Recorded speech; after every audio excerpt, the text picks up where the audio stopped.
నమస్తే, welcome to Raj news. Iran supreme leader Khamenei మృతి చెందాడు.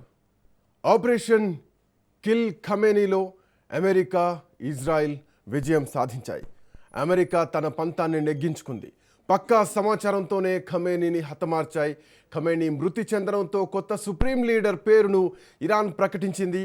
ఇకపై ఇరాన్కు ముజ్తబా ఖమేనీ నేతృత్వం వహించబోతున్నారు. ఖమేనీకి వారసుడిగా ఖమేనీ రెండో కుమారుడు ముజ్తబాను ప్రకటించేసింది ఇరాన్. త్వరలో లీడర్షిప్ అసెంబ్లీ ప్రతినిధులు సమావేశం కానున్నారు. ఇరాన్ రాజ్యాంగం ప్రకారం అసెంబ్లీ ప్రక్రియ చేపట్టబోతోంది.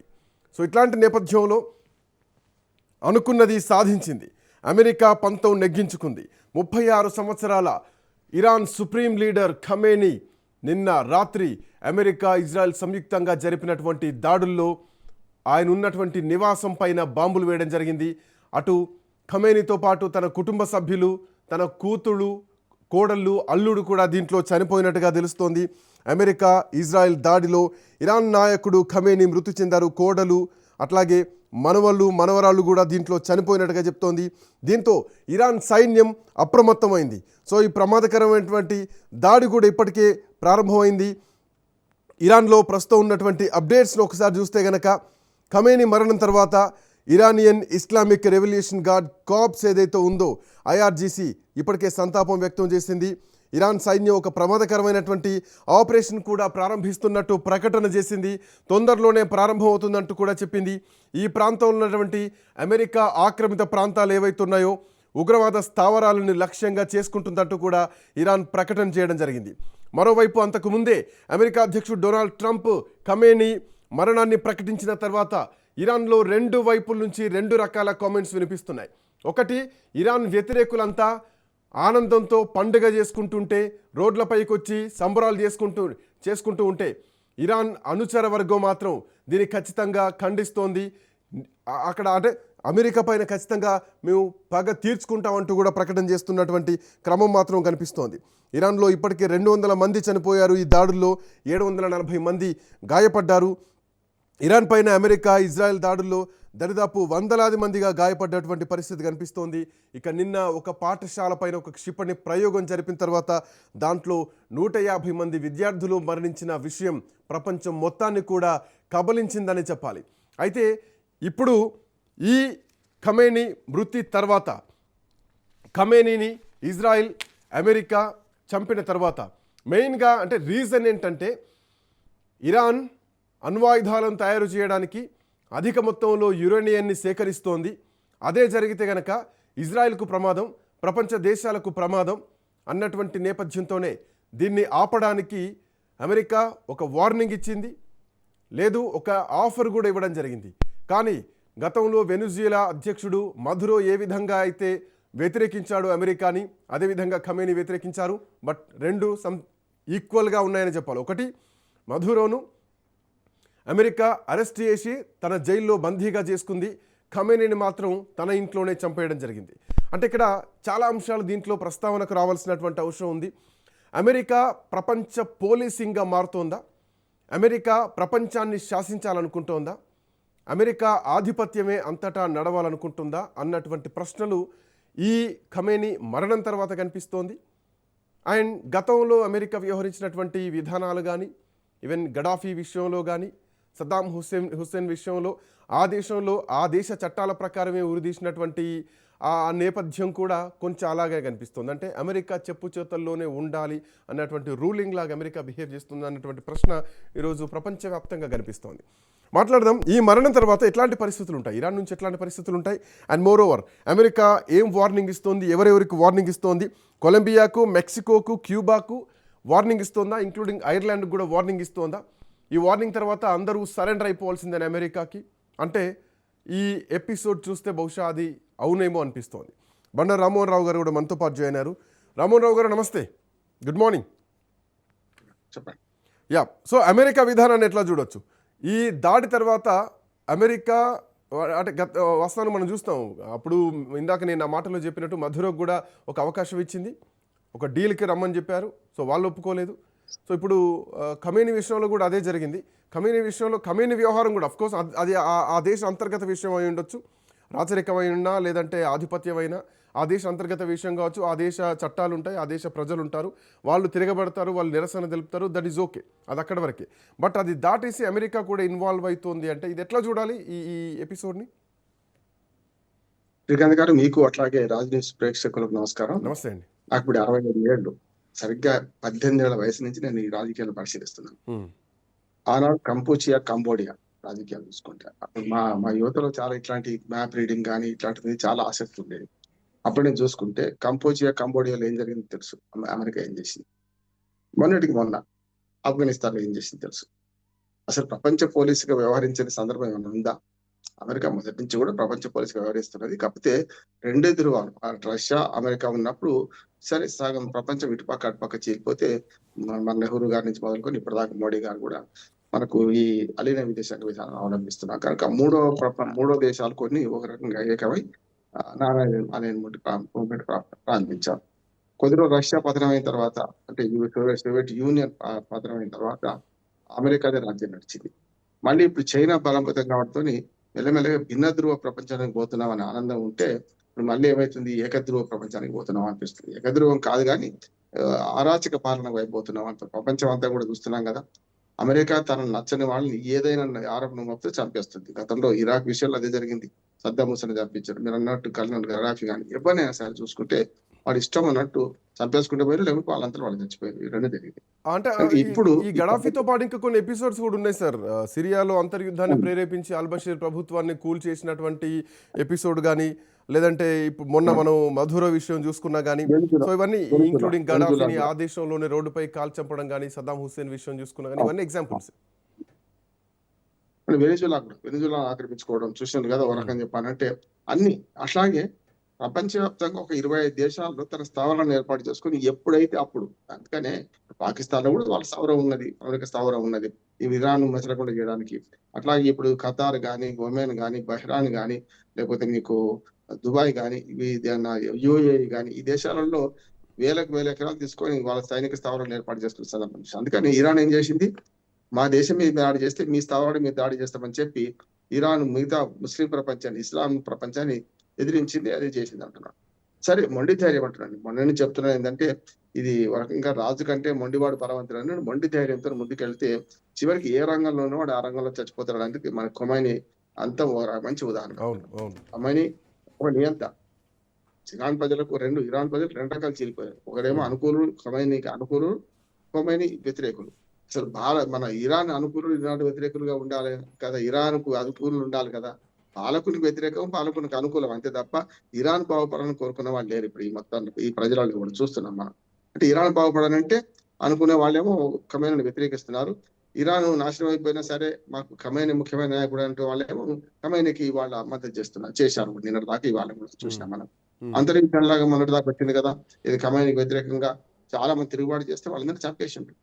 అట్లాగే ఇజ్రాయెల్ కూడా తనకు కొరకరాని కొయ్యగా మారిన మనకు ఇరాన్ ను అమెరికా క్షమించలేకపోతుంది, ఇటు ఇజ్రాయెల్ ఇజ్రాయెల్కి ఏమో వైరం ఇవాడిది కదా, పిల్లి మన ఎలుక వైరం లాగా, అట్లాగే పాము ముగిస వైరం లాగానే వాళ్ళ వైరం ఉండేది. ఎందుకంటే హమాస్ ద్వారా అట్లాగే హెజ్బుల్లా ద్వారా ఇరాన్ పౌరులను 1000 మందికి పైగా ఒకే రోజులో అక్టోబర్ 7 నాడు చంపిన సందర్భం చూసినాం కదా. అంటే ఒకటే కాదు, ఇజ్రాయెల్ మొదటి నుంచి ఇరాన్ వ్యతిరేకంగా మాట్లాడుతుంది, వ్యతిరేకంగా ప్రవర్తిస్తుంది. కనుక ఆ రకంగా చూసినా ఇప్పుడు ఇవాళ ఇజ్రాయెల్ కు ఇరాన్ పడదు, కానీ అమెరికాకి ఏంటంటే ఒక పెద్దన పాత్ర వహిస్తుంది. అట్లాగే కొరకరాని కోయగా మారి వాళ్ళ ప్రపంచాన్ని ఎదిరిస్తారా అనే అహంభావంతో కూడా అమెరికా పోయింది. చివరికి ఏమైందంటే ఈ మొండివాడి చనిపోయే పరిస్థితి వచ్చింది, చనిపోయింది కూడా. అమెరికా చరిత్రలో అమెరికాని ఎదురించి బతికి బయటపడ్డది గతంలో క్యూబన్ ప్రెసిడెంట్ అనుకుంటా, ఫెడరల్ కాస్ట్రో ఒక్కడే. ఆయన ప్రతి వయసు చనిపోయాడు, ఎదుర్కొంటూ వచ్చాడు. ఆయన అంతే కదా, ప్రజాస్వామ్య దేశమే క్యూబా, కానీ ఆయన జీవితాంతం ఆయన ప్రెసిడెంట్ గా ఉన్నారు కదా. అందుకనే ఇవన్నీ చూస్తే నియంతల అంతం ఎప్పుడు ఇట్లాగే జరుగుతూ ఉంటున్నాడు, ఏ నియంత అయినా సరే. అట్లాగే తీవ్రవాదం, వామపక్ష తీవ్రవాదమైనా మత తీవ్రవాదమైనా, ఉరికి మత తీవ్రవాదం ఏమో రకంగా చెప్పాలంటే ఖొమైనీ చేసిన పని. ఈ మత తీవ్రవాదం అంతిమంగా రిజల్ట్ ఏముంటది, పాములు పట్టేవాడు పాములతోనే చచ్చిపోతాడు కదా, బాంబులు పేల్చేవాడు బాంబులతోనే చచ్చిపోతాడు అన్నట్టు నియంతలు ఈ నియంత్రణతోనే చచ్చిపోతాడు అనేది మంచి ఉదాహరణ. చిన్న పిల్లాడు, మన మనవాడు కూడా చచ్చిపోవడం, కొడుకు, కోడలు, అట్లా బిడ్డ అల్లుడు అందరూ చనిపోయారు. అవును. ఇప్పుడు వాహెద్ అన్నారు నిన్నటి దాకా, ఇప్పుడు ఒక గంట క్రితం వాహెద్ అన్నారు. ఇప్పుడు రెండో కొడుకు పట్టం కడతామంటున్నారు. చూద్దాం ఏం జరుగుతుందో. రెండోది ఏంటంటే సైన్యాధ్యక్షుడు కూడా చనిపోవడం వల్ల కొత్త సైన్యాధ్యక్షుడు ప్రకటించారు. ఎప్పుడు కూడా ఇటువంటి తీవ్రవాద సంస్థలు కానీ లేకుంటే మత తీవ్రవాదం కానీ ఏదైనా తీవ్రవాద సంస్థలలో ఆ మనిషి చనిపోయాక ఉన్నాడని నమ్మించే ప్రయత్నం చేస్తారు శ్రీకాంత్. చాలా వరకు ఖమేనీ చచ్చిపోలేదు నాటకం అంటే ఎవడొద్దు లేదు కదా. వీళ్ళైతే శవాన్ని చూపించేదాకా అయితే ఉంటది కదా. కానీ అట్లా అనలేదు వాళ్ళు, ఒప్పుకోవడానికి కారణం ఏంటంటే మళ్ళీ ఒప్పుకున్న తర్వాత కూడా వారసుని కూడా మీరు చూడండి, వెనకటి రాజుల కాలంలో కూడా నియంత్రణ కాలంలో కూడా చూస్తే 3 నెలల పిల్లవాడిని కూడా ప్రకటించి సింహాసనం మీద కూర్చుని రాజ్యం మిగతాలు చేసేవాడు. మనం రాజుల కథలు కూడా చదువుతాం కదా. 3 నెలల పిల్లవాడు ఒప్పించాలి చూస్తున్నాం మనం. అటువంటిది ఇవాళ దాదాపు యువకుడు ఏం కాదు, అనముసరుడు అయ్యిండు కొడుకు కూడా. ఈయనకే 90 ఏళ్ళ చచ్చిపోయిన 1938 లో పుట్టినట్టున్నాడు ఆయన. ఆల్మోస్ట్ 89 ఏళ్ళు చనిపోయిన ఖమేనీ 90 ఏళ్ళు ఉన్నాడు. 47 ఏళ్ళు పరిపాలించాడు. 47 ఏళ్ళు. నేను చెప్తున్నాను కదా, నేను ఎప్పుడో 45 ఏళ్ళకి 80 నుంచి చూస్తున్నాను ఆయన. ఇప్పటి వరకు కూడా 80 కాదు 78 నుంచి చూస్తున్నాను. ఆయనే అధ్యక్షుడు. ఖమేనీ అంటే ఆయతుల్లా ఖమేనీ ఆయన అధ్యక్షుడు. అటువంటిది ఆయన చనిపోయాడు కనుక కొడుకులు పిల్లలు కూడా 50కి తక్కువ ఉండరు అనుకుంటున్నాను. ఈ మరణం తర్వాత ఇరాన్ లో ఎట్లాంటి పరిణామాలు ఉంటాయి, ఇరాన్ వ్యవస్థలో ఎట్లాంటి మార్పులు వస్తాయి అన్నది ఒక point sir. Before that sir ఒక చిన్న బ్రేకింగ్ ఉంది, దాని తర్వాత విల్ కంటిన్యూ. మీ దగ్గరకు వస్తాను సార్. సో ఇరాన్ ఇజ్రాయెల్ యుద్ధం తర్వాత వైమానిక ఇబ్బందులు తలెత్తుతున్నాయి. అమెరికా ఇజ్రాయెల్ వరుసగా రెండో రోజు ఇరాన్ పైన దాడులను కొనసాగించిన తర్వాత సుప్రీం నాయకుడు ఖమేనీ మరణం తర్వాత మధ్యప్రాచ్యం మొత్తం కూడా పరిస్థితి చాలా దయనీయంగా మారిపోయింది. వైమానిక ప్రాంతం మొత్తం కూడా మూసివేయబడ్డది. ఈవెన్ దుబాయ్ నుండి భారతదేశం వరకు కూడా ఈ లోటు అయితే కనిపిస్తోంది. అంటే విమానయాన రంగం మొత్తం కూడా ఎక్కడికక్కడ ఆగిపోయింది, స్పష్టంగా కనిపిస్తోంది. ఈవెన్ దుబాయ్ అంతర్జాతీయ విమానాశ్రయాన్ని కూడా ఇరాన్ డ్రోన్లు ఢీకొట్టడంతో చాలామంది అక్కడ గాయపడ్డారు. ఆల్మోస్ట్ 10ల సంఖ్యలో గాయపడ్డట్టుగా మనకు తెలుస్తోంది. అండ్ మోర్ ఓవర్ భారత బ్యాడ్మింటన్ స్టార్ ఇప్పటికే ఆమె పోస్ట్ చేయడం జరిగింది. పివి సింధు కూడా దుబాయ్ ఎయిర్పోర్ట్లో చిక్కుకోవడం జరిగింది. ఇక్కడ పరిస్థితి గంటకు భయంకరంగా మారుతోంది. విమానాశ్రయంలో మేము బస చేసినటువంటి విమానాశ్రయంలో దగ్గరలో పేలుడు సంభవించిందంటూ కూడా దుబాయ్ పివి సింధు చెప్పడం జరిగింది. ఆమె ట్విట్టర్లో పోస్ట్ చేయడం జరిగింది. మరోవైపు అటు ఢిల్లీలోని ఇందిరాగాంధీ అంతర్జాతీయ విమానాశ్రయంలో ఆల్మోస్ట్ 20 గంటలకు పైగా విమానం కోసం వేచి చూస్తున్నారు ప్రయాణికులు. సో ముంబై అంతర్జాతీయ విమానాశ్రయంలో రాత్రి నుంచి కూడా చాలా అగమ్యమైన గోచరం నడుస్తోంది. మరోవైపు బాలిస్టిక్ క్షిపణులతోటి ఇరాన్ విరుచుకుపడుతోంది. అటు దుబాయ్, ఖతార్, దోహా, యూఏఈలోని ప్రాంతాల్లో యుఎస్ అమెరికా ఎయిర్ బేస్లపైన ఇరాన్ దాడులకు తెగబడుతోంది. సో బహ్రెయిన్ ఎయిర్పోర్టుపై కూడా డ్రోన్ దాడి జరిగింది. ఎక్కడికక్కడ ఇరాన్ గగనతలం మొత్తం కూడా మూసివేయబడ్డది. దుబాయ్, అబుదాబి ఎయిర్పోర్ట్లో కూడా ఎక్కడికక్కడ విమానాలన్నీ కూడా ఆగిపోయాయి. సో విమాన సేవలన్నీ కూడా మూసివేయబడ్డాయి. చాలా దేశాల్లో వైమానిక ప్రాంతాలు ప్రస్తుతానికి మూతపడ్డాయి. జెరూసలేం గగనతలంలో ఇరాన్ డ్రోన్లు కూడా కనిపిస్తున్నాయి. ఇజ్రాయెల్ ఉత్తర ప్రాంతంలో సైరన్ వార్నింగ్స్ కూడా వినిపిస్తున్నాయి. దుబాయ్లో ఒక భీకరమైనటువంటి దాడులు అయితే నడుస్తున్నాయి. ఇరాన్ దాడులు కొనసాగిస్తోంది. బుర్జ్ ఖలీఫా దగ్గరలో కూడా మిసైల్స్ వస్తున్నట్టుగా తెలుస్తోంది, డ్రోన్స్ వస్తున్నట్టుగా తెలుస్తోంది. అండ్ మోర్ ఓవర్ దీనిపైన భారత విమానయాన రంగం కూడా అలర్ట్ అయింది. ఇప్పటికే ఎయిర్ ఇండియా కూడా చెప్పింది, మేము కూడా ఒక కన్నేసి ఉంచుతున్నాం అని చెప్పడం జరిగింది. ఫిబ్రవరి 28న ఎయిర్ ఇండియా కార్యకలాపాలకు మొత్తం కూడా భారత వాతావరణాన్ని అంచనా వేయడం మేము కొనసాగిస్తున్నాం, ఎక్కడికక్కడ సర్దుబాటు చేస్తామంటూ కూడా చెప్పడం జరిగింది.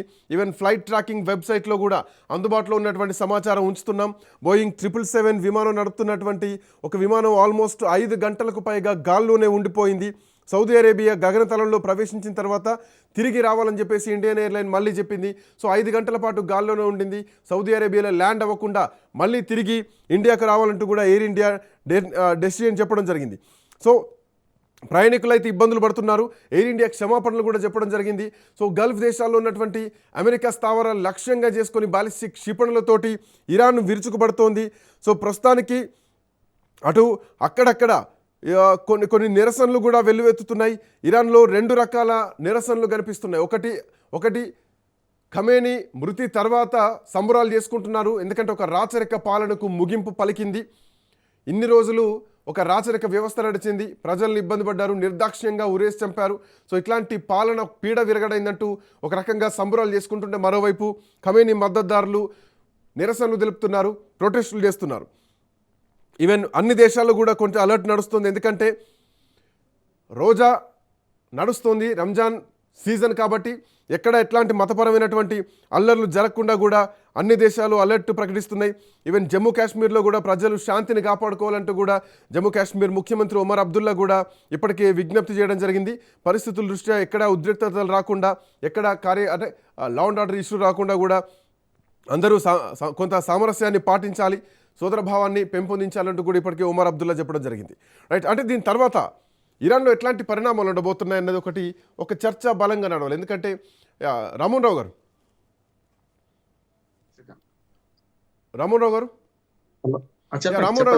రాజా పెహ్లవీని పడగొడితేనే ఖొమేనీ వచ్చారు. సో ఆ తర్వాత మళ్ళీ అదే నియంతృత్వ పాలన నడిచింది. దరిదాపు 40 ఏళ్ల పాటు ఈ పాలన సాగింది. సో ఇక్కడ రాజా పెహ్లవీ కొడుకు అమెరికాలో ఉన్నాడు. సో వాళ్ళ వారసత్వం అమెరికాలో ఉంది. వాళ్ళు అక్కడి నుంచి పండగ వాతావరణం, ఇక ఇరాన్కు విముక్తి జరిగిందని చెప్పేసి వాళ్ళు స్టేట్మెంట్ ఇస్తున్నారు. అండ్ మోరోవర్ ఇక్కడ ఇప్పటికే వారసుని ప్రకటించేసింది ఇరాన్. తాత్కాలిక ప్రభుత్వం ఎమర్జెన్సీ ఏర్పాటు చేయాలి, ప్రభుత్వం నడవాలి కాబట్టి. అండ్ ఇక్కడ మార్పులు ఎట్లా ఉంటాయి? ఎందుకంటే ఒక రాచరిక వ్యవస్థ లాంటి అదే పద్ధతులు ఉంటుందా, లేదంటే రాజ్యాంగంలో ఏమైనా మార్పులు వచ్చేటువంటి అవకాశం ఉంటుందా? ఇప్పుడు అమెరికా కూడా ఇందాక ట్రంప్ ప్రకటించారు, ఒక కమిటీ నిర్ణయిస్తాం, సో నెక్స్ట్ ఎవరు అధ్యక్షుడు కాబోతున్నారు నిర్ణయం తీసుకుంటే ఒక కమిటీ ఉంటుందని చెప్పేసి కూడా ట్రంప్ నుంచి కొన్ని సంకేతాలు వస్తున్నాయి. సో ట్రంప్ చేతిలో ఉంటారా అధ్యక్షుడు, లేదంటే ఇరాన్ తొందరపడి ముందే వాళ్ళ డెసిషన్ తీసుకున్నారా ట్రంప్ ఇన్వాల్వ్మెంట్ ఉండకూడదని చెప్పేసి? ఎట్లా చూడొచ్చు? శ్రీకాంత్, ఇప్పుడు ఇరాన్ చేతులు ఎత్తేయాలి కదా, ఇంకా ఇరాన్ యుద్ధమే చేస్తా ఉంటుంది. ఇంకా ఇప్పుడు ఇంకో హెచ్చరిక కూడా చేసింది ఇరాన్, మీరు అమెరికా స్థావరాలు పెట్టుకున్న మీ దేశాలకు కూడా భద్రత లేదు, మేము విచ్చలవిడిగా మీ మీద కూడా బాంబులు వేస్తాం అంటుంది. వేసింది కూడా చూసాం కదా, కువైట్ విమానాశ్రయం మీద వేసింది చూసాం కదా. ఇప్పుడు బహ్రాన్ మీద కానీ ఇప్పటిదాకా సైనిక దాడులు అంటే అమెరికా స్థావరాల మీద దాడి చేసే ప్రయత్నం చేసింది. దుబాయ్ లో కానీ, కువైట్ లో కానీ, బహ్రాన్ లో కానీ, యుఏఈలో కానీ అమెరికా స్థావరాల మీద దాడి చేసే ప్రయత్నం చేసింది. ఇప్పటిదాకా చేసింది కూడా ఇరాన్. ఇప్పుడు ఏం చేస్తుంది అంటే డైరెక్ట్ ఏమంటుంది, మీ మీద దాడి చేస్తామంటుంది. 4 దేశాలు హెచ్చరించింది. కానీ మిగతా 4 ఏవైతే మనకు అమెరికాకు అనుకూలంగా ఉన్న ఇస్లామిక్ కంట్రీస్ ఉన్నాయో వాళ్ళు ఏమంటున్నారు, మీ పని కీలకతం అయిపోయింది, మీరు అనవసరం లొంగిపోండి, అనవసరంగా అమెరికాతో పెట్టుకోవద్దని వాళ్ళు హితో చెప్తున్నారు. ఈ దేశంలో ఏంటంటే ఇప్పుడు ఆ సైన్యాధ్యక్షుడిని కొత్త వాళ్ళు ప్రకటించుకున్నాం ఇరాన్. రెండోది మనకు ఆయతలో ఖొమైనీ కొడుకును కూడా వారసుడు ప్రకటించారు ఆల్రెడీ. రజా పహ్లవీ నిన్న నుంచి మాట్లాడుతున్నాడు. ఆయన ఏమన్నాడంటే, మీకు ఇరాన్ కు మంచి రోజులు వస్తాయి. మంచి రోజులు అంటే నిన్న చెప్పాను కానీ ఇంకేం లేదు. మంచి రోజులు అంటే ఇరాన్ దేశంలో ఓడిపోవాలి, ఆయతల్లో ఖొమైనీ ఖతం కావాలి. ఆయతల్లో ఖొమైనీ ఖతం అయితేనే ఇటు పక్కన ఇరాన్ గెలిచింది, ఇరాన్ ఓడిపోయినట్లు లెక్క అంటారు. అందుకని ఇరాన్ ఓడిపోవాలని ఆయన కోరుకున్నాడు. భారతదేశం మంచి రోజులు వస్తుందంటే అర్థం చేసుకోవచ్చు కదా. అందుకని నేను ఏమంటున్నాను అంటే, ఈ దేశంలో రజా పహ్లవీని పెట్టడానికి ఇక్కడ మొదటి ప్రభుత్వం పడిపోవాలి కదా, మొత్తం చేతులు ఎత్తేయాలి కదా. చేతులు ఎత్తే యుద్ధం చేస్తూనే ఉన్నారు. చేతులు ఎత్తలేదు. ఇప్పటికే ఇరాన్ కొత్త సైన్యాధ్యక్షుడు కూడా నియమించడం జరిగింది, అహ్మద్ వాహిద్. ఆ తర్వాత మన ఖొమైనీ వారసుడిగా రెండో కొడుకు నియమించారు. మొదటి కొడుకు అనుకున్నా, ఇప్పుడు రెండో కొడుకు నియమించారు చూస్తున్నాం మనం. కనుక అట్లా చూసుకుంటే మరి వాళ్ళైతే వెనుక తగ్గడం లేదు కదా. తగ్గనప్పుడు ఎవరు పెడతారనే ఆలోచన ఎక్కడిది? ఇంకా పూర్తిగా చచ్చిపోలే. అంటే పామును మొత్తం తల మీద కొట్టాల్సిందే. ఇప్పుడు పాము తోక మీద కొట్టారు, లేకపోతే తల మీద కొట్టారు, కానీ చావాలి ఇంకా. అంటే పామును చచ్చేదాకా కొట్టాలనే దాంతోనే ఇజ్రాయెల్ పోతుంది, మన అమెరికా పోతుంది. సమస్య లేదు, వాళ్ళని విడిచిపెట్టరు అంటున్నాడు. రెండోది అంటే సైనిక శక్తిగా చూసుకుంటే ఇరాన్ తక్కువ ఏం కాదు. 6.5 లక్షల పదార్థాలు ఉంది వాళ్ళకు సైన్యం అనేది. మరొక 3-4 లక్షల మంది ఏమో వాళ్ళకు రిజర్వ్ లో ఉంటారు. వాటిని కాకుండా 500 విమానాలు ఉన్నాయి, దాదాపు 2000 వరకు క్షిపణులు ఉన్నాయి.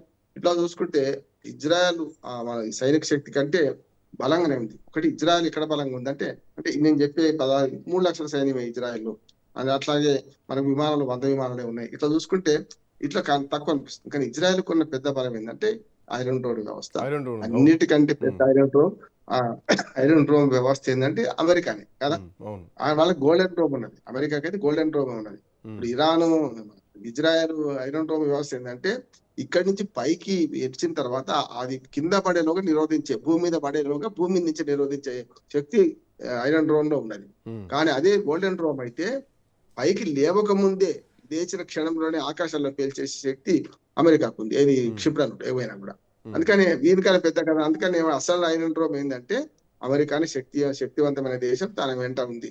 అంటే ఇప్పుడు ఒక సామెత ఉన్నది. అంటే జానడి ఇంట్లో మూరెడు కట్టి ఎట్ట కొడతావరా కొట్టడం మొగడా అని అన్నట్ట. ఇప్పుడు ఏమైందంటే ఈ రెండు కట్టలు వెళ్ళి చేతిలోనే, ఇటు పక్కన అమెరికా ఉంది గోల్డెన్ రోమ్, ఇటు పక్కనేమో ఐరన్ రోమ్ ఉన్నది. అది పెద్ద టెక్నాలజీ. ఇజ్రాయెల్ కు ఉన్న వరం ఏంటంటే ఇజ్రాయెల్ కు ఎప్పుడు కూడా మనకు టెక్నికల్ గా ఉన్న సపోర్టే అది బాగా పనిచేస్తుంది. అందుకనే చూసాం కదా, డైరెక్ట్ గా అయతుల్లా ఖొమైనీ నివాసాన్ని పేల్చేసిండ్రు. ఇప్పుడు సార్ ఇక్కడ నివాసం బంకర్లు అయతుల్లా ఖొమైనీ నివాసాన్ని కూల్చేశారు. ఇక్కడ పాయింట్ ఏంటంటే సార్, ఎందుకు ప్రపంచం అంతా యాక్టివ్గా ఉండాలి, ఎందుకు ప్రపంచం కూడా ఈ యుద్ధం పైన కన్నేసి ఉంచాలంటే, ఇరానియన్ రాజ్యాంగం ప్రకారం అక్కడటువంటి రాజు ఎవరైతే ఉన్నారో, సో మనకు తెలిసిన రాజు ఖొమైనీ, అంతకుముందు పెహ్లవి, నియంత. సో వీళ్ళు ప్రపంచవ్యాప్తంగా ఉన్నటువంటి షియా ముస్లింలకు ఒక నాయకుడిగా పరిగణించబడతారు. సో ఇప్పుడు షియాల నుంచి వ్యతిరేకత రాకుండా ఉండాలి అంటే ఆయా దేశాల్లో కూడా కొంత కీలకంగా వ్యవహరించాల్సినటువంటి అవసరం ఉంది. సో అక్కడక్కడ మనం చూస్తున్నాం, మీ సోదరభావం ఉండాలి, కలిసిమెలిసి ఉండాలి, ఎక్కడ ఎవరు తొందరపడద్దు అన్నటువంటి కామెంట్స్ కూడా వినిపిస్తున్నాయి. సో వాటిని మనం అంటే దేశాల పేర్లు తీయొద్దు, బట్ ఆ పరిణామాలు కూడా రాకుండా ఉండాలి. సో మనకు ఒమర్ అబ్దుల్లా మాటల్లో కనపడుతుంది. ఎగ్జాక్ట్లీ షియాలు సున్నీలు వేరు కొట్టాడుకోకండి, అందరూ ఐక్యంగా ఉండాలనే ఉద్దేశం ముస్లింలు అందరూ ఒకే వరకు. అంటే ఇప్పుడు మన దగ్గర ముస్లింలు అందరూ ఆల్మోస్ట్ షియా సున్నీ పక్కన పెట్టి ఖొమైనీకి మద్దతు ఇస్తున్నారు. చూస్తున్నారు కదా, మన భారతదేశం కూడా మొదటి ఇరాన్ తో కలిసే ఉన్నది. అంతేందుకు మొన్నటికి మన ఐక్యరాజ్య సమితిలో తీర్మానం పెట్టి వాళ్ళ అంతర్యుద్ధంలో చాలా మంది ప్రజలను చంపుతున్నారని చెప్పి తీర్మానం పెడితే 24 దేశాలు తనకి అమెరికాకి మద్దతు ఇచ్చినాయి. 14 దేశాలు ఎటు కాకుండా ఉన్నాయి. మనం 4 దేశాలలో పాకిస్తాన్, ఇండియా కూడా మనం ఏం చేసినామంటే ఇక్కడ మన విభేదాలు ఉండొచ్చు, ఇరాన్కి అనుకూలంగా ఆ తీర్మానానికి వ్యతిరేకంగా ఓటేసినాం, మనం డైరెక్ట్ ఓటేసినాం అమెరికాకు వ్యతిరేకంగా. అటువంటిప్పుడు మన ఇరాన్ తో ఉన్నట్టు లెక్క కదా. అందుకని మన ప్రజల మనోభావాన్ని కూడా చూసుకొని ఆనాడు నెహ్రూ ఉన్నా, ఇవాళ మోడీ ఉన్నా, మధ్యాహ్నం ఎంతమంది ప్రధానులు వచ్చినా మన విదేశాంగ విధానం మారతలేదు. కొన్ని అట్లాంటి ఇరాన్కు వ్యతిరేకంగా, ఇరాన్కు అనుకూలంగా ఓటేసినాం, అమెరికాకు వ్యతిరేకంగా ఓటేసినాం అంటే ఇజ్రాయెల్ దూరం కాలేదు. నిన్నగాక మొన్న 2 రోజులు కూడా కాలేదు కదా ఇజ్రాయెల్ కు మన ప్రధానమంత్రి పోయి వచ్చింది, చూసినాం కదా. అక్కడ కేనెసెట్ అవార్డు కూడా తీసుకున్నా, చూసాం కదా. అంటే సమస్య లేదంటుంది, మన 2 దేశాలతో సత్సంబంధాలు కొనసాగిస్తున్నాం. కానీ మన భారతదేశం లాగానే ఐక్యతగా ఉండమని చెప్పే దేశాల కంటే మనకు, అందుకనే ఒమర్ అబ్దుల్లా చాలా కీలకమైన ప్రకటన చేసిండు. మిగతా దేశాల్లో సున్నీ చూడకండి, షియా చూడకండి, ముస్లింలు చచ్చిపోతున్నారు అనే సంకేతం నేను ఇచ్చినట్టు లెక్క ఏది ఒమర్ అబ్దుల్లా. కానీ అట్లా చూడరు కదా, అక్కడ మన షియాలు సున్నీలు నడుస్తూనే ఉన్నాయి. ఎందుకంటే ఏ మతంలో లేదు శ్రీకాంత్, మనం చూస్తే మనకు హిందూ మతంలోనే మనకు శైవులు వైష్ణవులు కొట్టుకు చచ్చిన సందర్భం చూసాను, చూడలేదా మనం? చంపుతున్నారు కదా, మన దశావతారం సినిమా చూసి తెలుస్తుంది మనకు కదా. అంటే మామూలు వాళ్ళు జనరల్ అంటే అటువంటిది మనకు అన్ని రకాల సంస్కృతులలో ఉన్నది కాదంటలేదు. కానీ మనం అందరం ముస్లింలు ఒకటి కావాలి, షియా అయితే సున్నీ అయితే చేయాలి అనే ఒక మాటనేమో ఒమర్ అబ్దుల్లా అంటున్నాడు. భారతదేశంలో ఆ సమయం పాటిస్తున్నాం.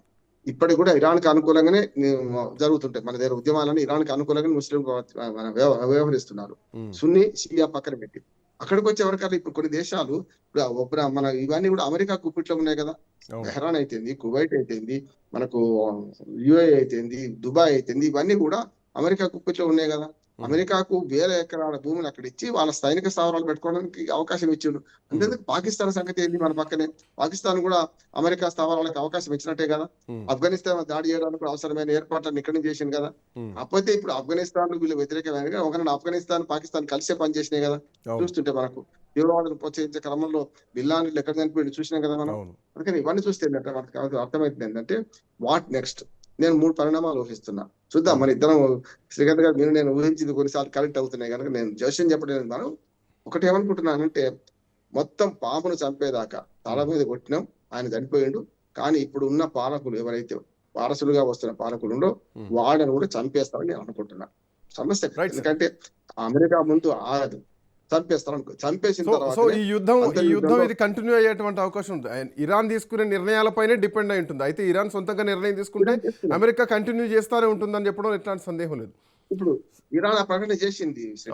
ఇరాన్ ఆ ప్రకటన ఏం చేసిందంటే, రీసెంట్ డెవలప్ ఏంటంటే, మేము మిమ్మల్ని కూడా విడిచిపెట్టమని పక్క దేశాన్ని బెదిరిస్తున్నది. ఎగ్జాక్ట్లీ, అంటే ఇది ఒక సంకేతం అనే చెప్పాలి. అటు మధురో గానీ, ఇటు ఖొమైనీ గానీ, మిగతా దేశాలకు చాలా పెద్ద వార్నింగ్ అని చెప్పాలి. ఇందాక నేను చెప్పిన కొలంబియా గానీ, మెక్సికో గానీ, ఐర్లాండ్ గానీ, వీటన్నిటి కూడా వార్నింగ్. సార్ వస్తాను సార్, ఒక చిన్న బ్రేక్ తీసుకుందాం. బ్రేక్ తర్వాత డ్రైవ్ విల్ బి కంటిన్యూడ్.